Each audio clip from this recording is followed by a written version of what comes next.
स्वागत है आप सभी का आज के एक नए एपिसोड में। सदियों से खोए हुए एंशिएंट सिटीज, दर्जनों लोगों ने अपनी जान जोखिम में डालकर यह जानने की कोशिश की कि आखिर खजाना कहाँ है। गहरे पानी के नीचे छुपा हुआ खजाना।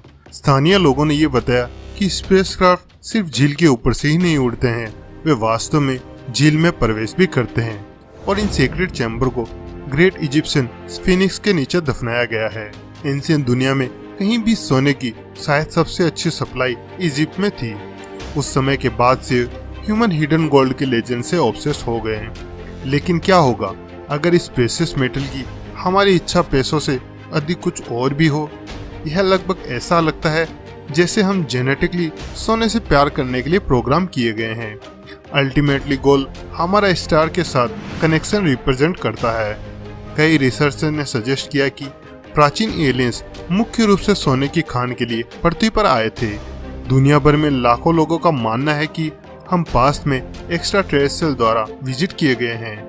गुआनाविटा झील, कोलंबिया।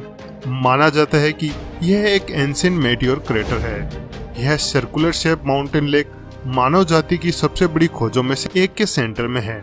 एल डोराडो की खोज, lost city of gold. 16 century के बाद से एल डोराडो फॉर्चून हंटर्स के लिए होली ग्रेल रहा है। लेजेंड्स साउथ अमेरिका में कहीं खजाने से भरी जगह के बारे में जानते हैं, फिर भी आज तक वह एक मिथिकल सिटी के रूप में देखा जाता है। लेकिन अगर इतनी शानदार जगह मौजूद है तो यह सदियों से खोजकर्ताओं से कैसे बची हुई है। कुछ का मानना है कि इसका जवाब इस रहस्यमय झील के भीतर है। एल डोराडो की कहानी गुआनाविटा झील से विकसित हुई है, जो कि मुइस्का या चीचा लोगों के इलाके के अंदर थी, जो एक चीफडम था। वे इंकास या एज़्टेक जैसी हाई सिविलाइजेशन नहीं थे। मुइस्का क्षेत्र के आधे हिस्से में शासक को चीपा के रूप में जाना जाता था, लेकिन 16वीं शताब्दी में वहां पहुंचे लोगों ने उसे द गोल्डन वन कहा। मुइस्का के सबसे सेक्रेड रिचुअल को देखने के बाद उन्होंने उसे ये नाम दिया। जिस झील के नीचे रहने वाले एक देवता को सोने का प्रसाद चढ़ाने के लिए गुआनाविटा झील के बीच में एक शाही घाट पर जीपा तैरता हुआ निकलता था। यह कहा जाता है कि चीफ रेजिन से सजे और फिर गोल्ड डस्ट से सजे और सोने को धोने के लिए पानी में कूद जाते थे, और फिर यह सोना उसी झील में जमा हो जाता था और बलिदान के रूप में स्वर्ण वस्तुओं को उस विशेष झील में फेंक दिया जाता था, और उसी से कोलंबिया के आसपास एल डोराडो का विलीप हुआ। 1912 में ब्रिटिश इंजीनियर हार्टली नोल्स द्वारा गुआनाविटा झील की खुदाई की गई। नोल्स ने बताया कि उन्होंने स्वर्ण कलाकृतियों सहित लगभग $20,000 का खजाना बरामद किया था, लेकिन उन्होंने यह भी कहा कि लेक की हार्ड बेड के नीचे और भी खजाना पाया जा सकता है। क्या नोल्स इस बात का सबूत हो सकता है कि मुइस्का चीफ की कहानी सत्य पर आधारित थी? यदि हाँ, तो कौन या क्या सो कॉल्ड भगवान थे जो झील के तल पर बस गए थे? कई शोधकर्ताओं ने सुझाव दिया कि वे प्राचीन एलियंस हो सकते हैं। वे मुख्य रूप से सोने की खान के लिए पृथ्वी पर आए थे। जेजेरिया सिचिन ने बताया कि इन एलियंस को एनवायरनमेंट में स्पेंड करने और अपने ग्रह को संरक्षित रखने के लिए सोने की जरूरत होती है। क्या सोना ऐसी चीज है जो स्पेस एक्सप्लोरेशन और एस्ट्रोनॉमी के लिए वास्तव में इम्पोर्टेंट है? वास्तव में ये बहुत इम्पोर्टेंट है। इसका कारण यह है कि क्योंकि सोना एक इनर्ट मटेरियल है, यह किसी भी चीज के साथ रिएक्ट नहीं करता है। दूसरी बात जो इसके बारे में महत्वपूर्ण है वह यह है कि यह इलेक्ट्रिसिटी का एक वंडरफुल कंडक्टर है, और लास्ट में ये इंफ्रारेड एनर्जी का एक परफेक्ट रिफ्लेक्टर भी है। आप किसी स्टार या किसी भी तरह की हीट सोर्स की तेज गर्मी से स्पेसक्राफ्ट की सुरक्षा के लिए गोल्ड ब्लैंकेट का उपयोग कर सकते हैं। सोना पूरे यूनिवर्स का बहुत रेयर और वैल्यूएबल एलिमेंट है। वैज्ञानिकों के अनुसार यह न केवल संभव है, लेकिन वे दावा करते हैं कि एंशिएंट वर्ल्ड के कई ग्रंथों और टेक्स्ट में इसके प्रूफ मौजूद हो सकते हैं। जिन लोगों ने अपनी जान जोखिम में डाल दी थी, कुछ मामलों में वास्तव में मृत्यु भी हो गई थी। यह खोजने की कोशिश की कि आखिर में ये पैतीती शहर कहाँ है। उनके पास स्टैंडर्ड ट्रेजर हंट है जो सिर्फ मॉनेटरी वैल्यू के लिए जाना जाता है।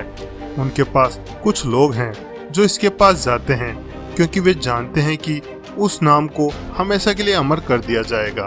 जाते हैं क्योंकि वे जानते हैं कि अगर उनको कोई खजाना मिलता है तो ये सचमुच साबित कर देंगे कि ये लेजेंड फैक्चुअल है। शायद बड़ा रहस्य यह नहीं है कि एल डोराडो और पेइटी के पौराणिक शहरों की खोज की जा सकती है या नहीं, लेकिन क्या खुलासा हो सकता है अगर वे एक बार मिल जाएं?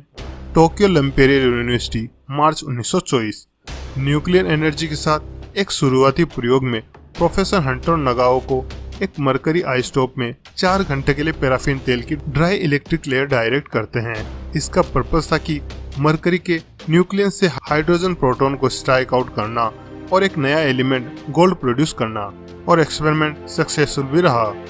प्रोफेसर नगाओका ने एक रहस्य को सुलझाया जो वैज्ञानिकों को सदियों से फिलोसोफर स्टोन की मिस्ट्री से छुटकारा दिलाता है।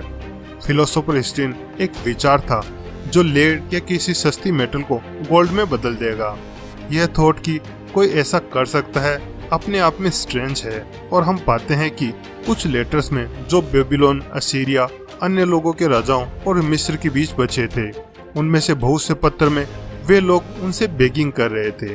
मूल रूप से वो इजिप्शियन किंग से कह रहे थे कि आप जानते हैं कि आपके पास कितना सोना है, कृपया मुझे सोना भेजें, बहुत सारा सोना, क्योंकि सोना आपके देश में एक धूल के समान है।